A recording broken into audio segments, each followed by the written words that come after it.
एक दिन की बात क्या हुआ प्यारे,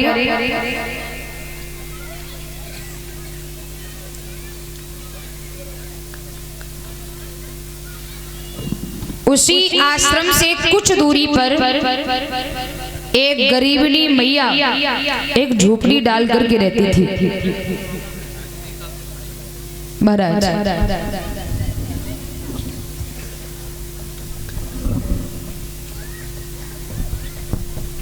झोपड़ी डालकर रहती थी, बेचारी बड़ी गरीब थी, भिक्षा मांगकर गुजारा करती थी।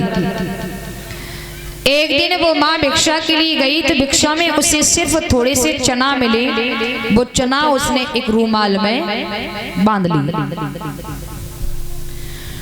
और वो चना रूमाल में बांधने के बाद आए के पई कुटी में रख दे। उसी रात को 4 चोर घुस आए वहां। गरीबनी मैया की कुटी में घुस कर के ढूंढते रहे, कुछ नहीं मिला। वो चना वाली पोटरी ही हाथ पड़ गई।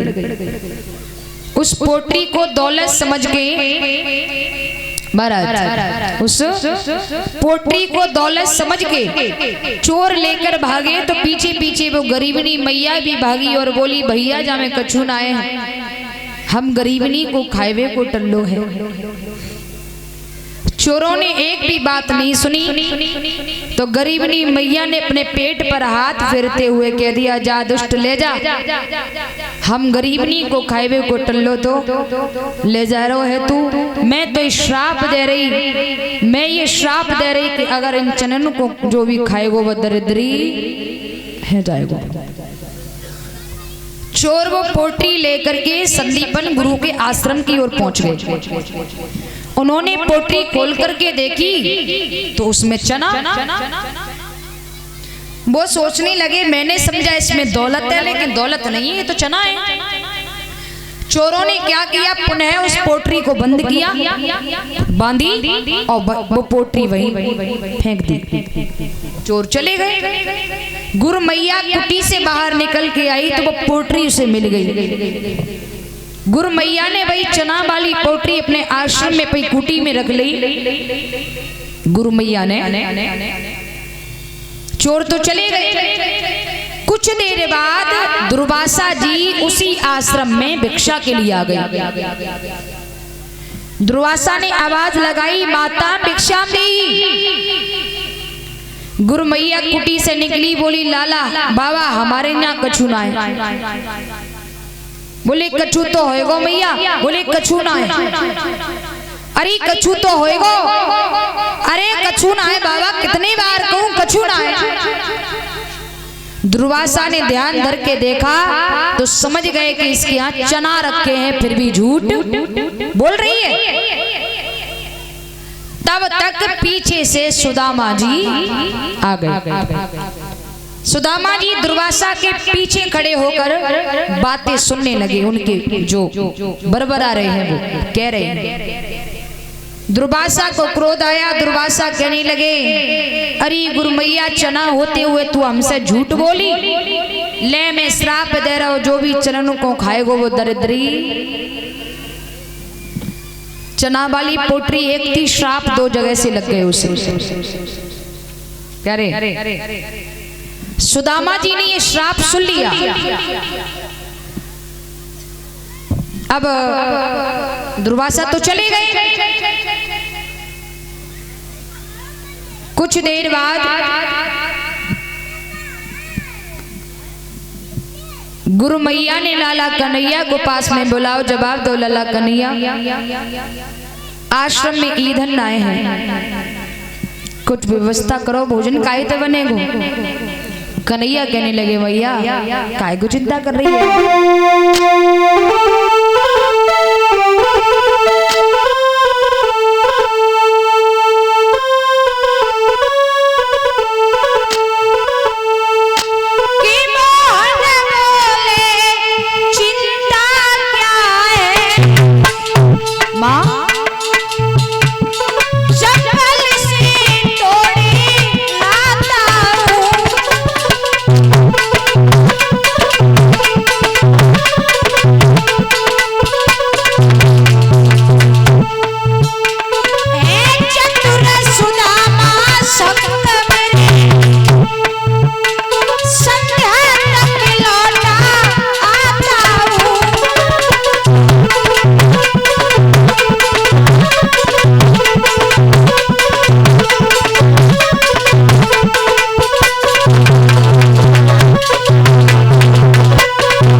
कहने लगे माँ के चिंता करने की क्या बात है, अभी मैं और सुदामा भैया चला जाऊंगा, ले आऊंगा।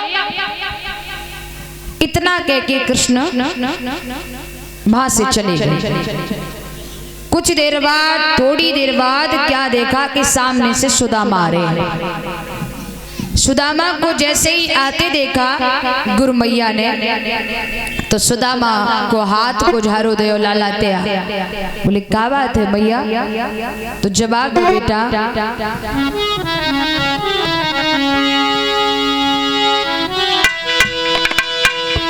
कि इधर यही ओ सुदामा। बोली है गुरु मैया बेटा, कि इधर यही ओ सुदामा, कछु बात है इधर यही ओ सुदामा।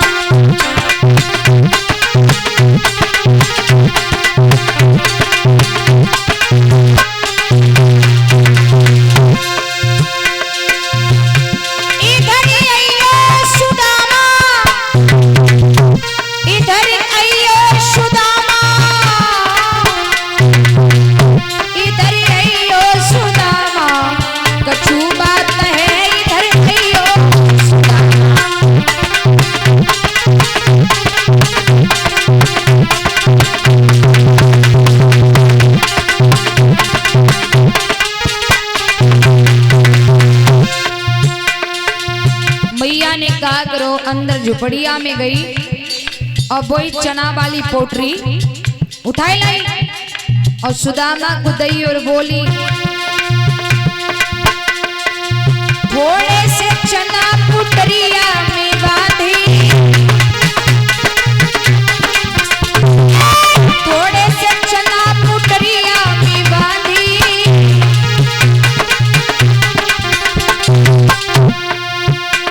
सुदामा को दई और बोली, क्योंकि तुम दोनों भाई लला, क्योंकि तुम दोनों भैया अरे बन जातो है इधर नहीं ओ सुदामा, छुड़ा है इधर नहीं ओ सुदामा।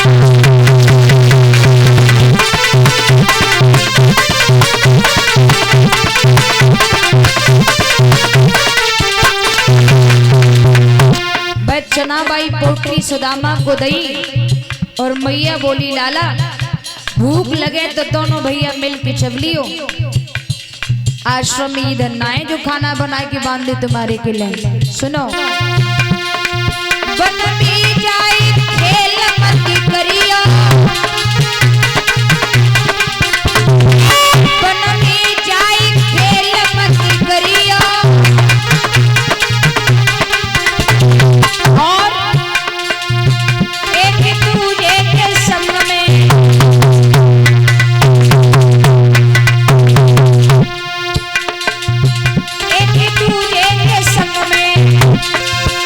न करो बात है इधर नहीं हो सुदामा, कछु बात है इधर नहीं हो सुदामा।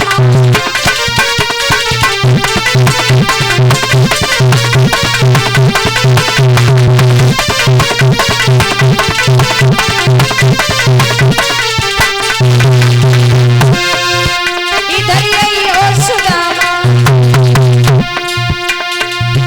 इधर नहीं हो सुदामा, कछु बात है इधर नहीं हो सुदामा।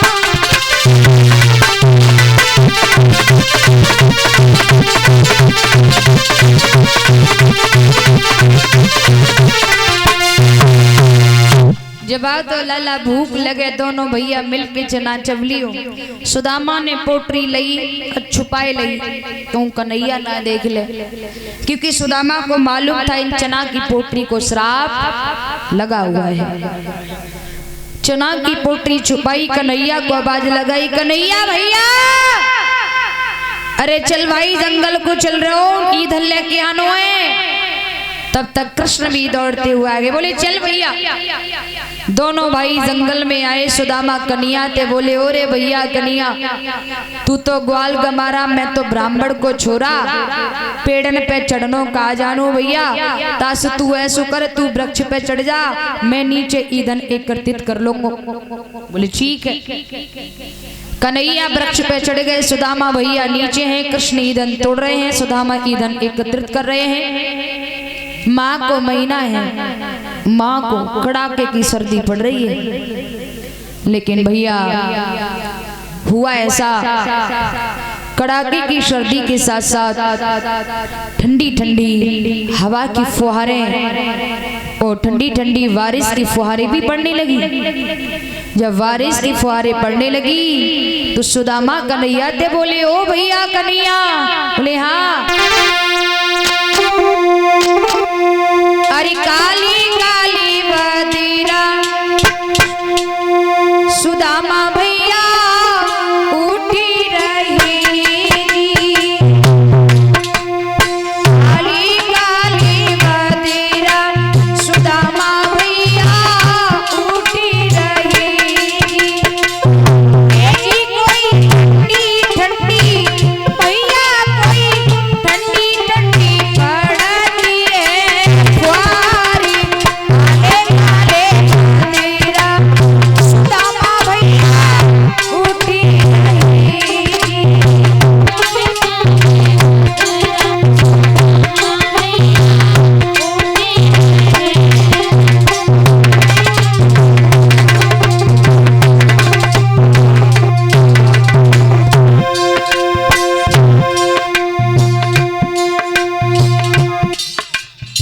अभिनव पाल जी की ओर से 101 मुद्राएं भेंट हुई हैं और 51 मुद्राएं ऋचा पाल,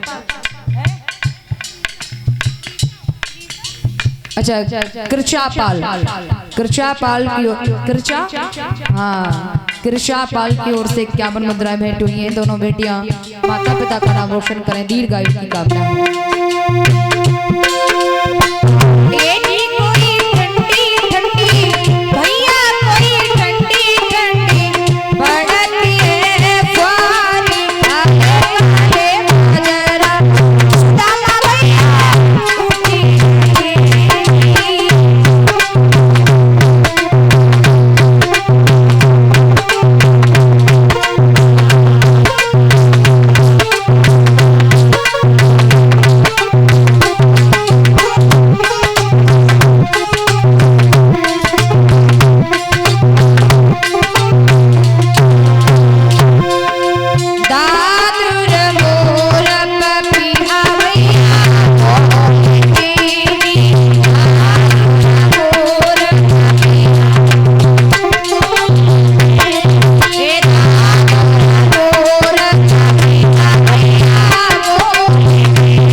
कहने लगे भैया अपना ख्याल रखना।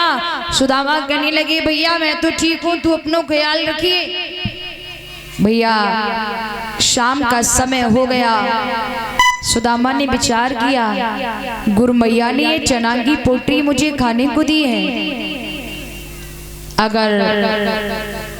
लेकिन इस पोटली को तो श्राप लगा है। अगर इन चनाओं को मैं अपने मित्र को दूंगा तो ये श्राप मेरे मित्र पर भी असर करेगा। सुदामा ने विचार किया, भले ही मुझे कुछ हो जाए लेकिन मैं अपने मित्र पर आँच नहीं आने दूंगा। श्रोताओ, इसे कहते हैं मित्रता। आजकल लोग मित्रता के नाम पर व्यापार करते हैं, लेकिन इसे कहते हैं मित्रता। सुदामा ने विचार किया, भले मुझे कुछ हो जाए लेकिन मैं अपने मित्र पर आँच नहीं आने दूंगा। ये सोचकर सुदामा ने चना वाली पोटली खोली और पोटली खोल के चना चबनो शुरू कर दे। और चना जब चब्बे शुरू करे, अब चना कोई ऐसी चीज बनाए हैं जो चुपचाप चबले। चना चबोगे तो कट कट की आवाज होगी, और जैसे ही कट कट की आवाज भई, कन्हैया बोले, भैया का खा रहे हो, कछु होए तो मुंह को दे दे, भूख लग रही है। सुदामा कहने लगे, भैया कैसी बात कर रहे हो, जब से तू आयो तभी तो मैं आयो, मेरे पास का रखो है। भगवान बोले, झूठ मत बोल रहे, कट कट की आवाज है रही है क्या? बोले हाँ। सुदामा कहने लगे, भैया। सुदामा बोले, क्या रखा है? दातन को शीत सताता है, इसलिए तुम्हें कटकट जैसा भैया ये शब्द सुनाता है। ठंडक के मारे दांती बज रही, तास तुम्हें लग रही हम कछु खा रहे लेकिन हम कछु खाए ना रहे। कृष्ण ने ध्यान धर के देखा, समझ गए मेरे मित्र सुदामा ने हमें बचाने के लिए श्रापित चनाओं को स्वयं खाया है। क्योंकि सुदामा ने विचार किया था, गुरु मैया के दिए हुए चना है, अगर मैं फेंकूंगा तो भी पाप लग रहा है, क्योंकि मैया की आज्ञा है खाने हैं, और मित्र को दे रहा हूं तो ये श्राप लगा है इन चनाओं को। भैया कृष्ण भी ध्यान धर के समझ गए कि मेरे मित्र ने मुझे बचाने के लिए श्रापित चनाओं को स्वयं खाया है। भगवान कृष्ण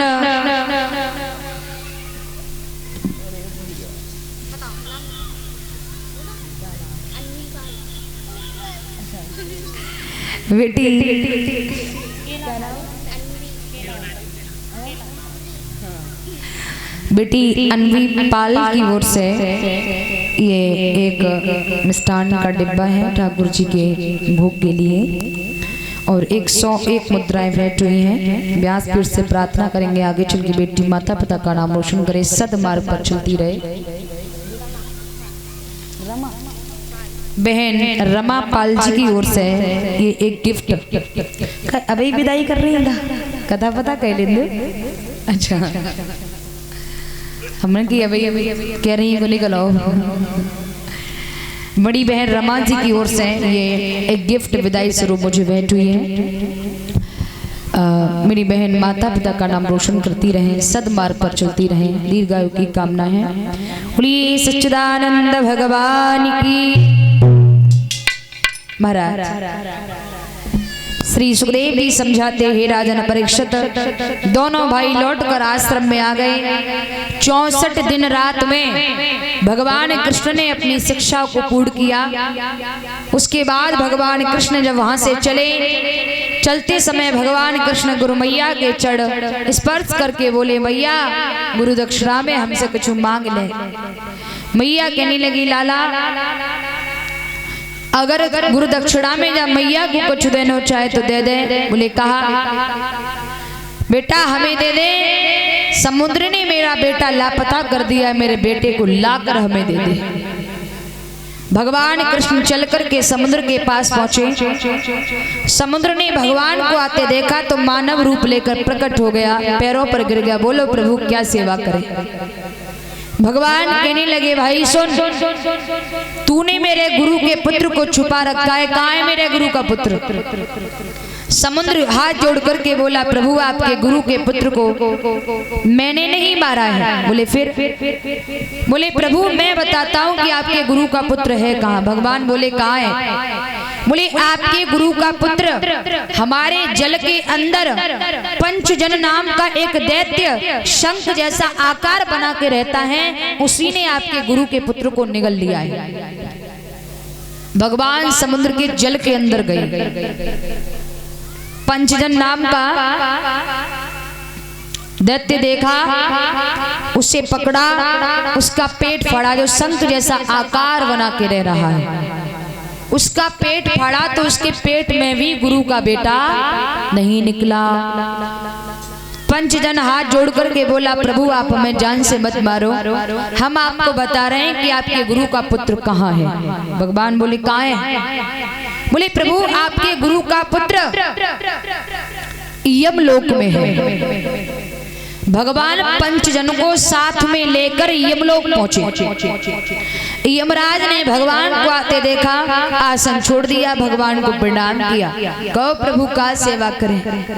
भगवान कहने लगे, यमराज हमारे गुरु का पुत्र किसी कुकर्मों के कारण यहाँ है, अगर जीवित है तो मेरे सामने लाओ, अगर मर गया है तो उसे जिंदा करके लाओ। गुरु मैया के मरे भये बालक को यमराज ने जिंदा करके भगवान को सौंपो। जवाब दो, ले प्रभु। मरे हुए बालक को जीवित लेकर के भगवान गुरु मैया को गुरुदक्षिणा में उनका बेटा सौंपते हैं। उसके बाद भगवान कृष्ण सुदामा के गले लग के बहुत रोए और एक बात कही, भैया तेरे ऊपर कोई आपत्ति आ जाए तो तू एक बार मोह को याद करके मेरे पास तक जरूर चलो। क्योंकि कृष्ण को मालूम था कि मेरे कृष्ण ने मेरे मित्र ने मुझे बचाने के लिए श्रापित चनाओं को खाया है, तो वो चना एक दिन असर जरूर करेंगे। कृष्ण इतना कहकर चले गए। सुदामा भी अपनी सोरन नगरी को चले गए। धीरे धीरे समय व्यतीत हुआ। समय आने पर सुदामा का विवाह गर्गाचार्य की पुत्री सुशीला के साथ भयो। प्यारे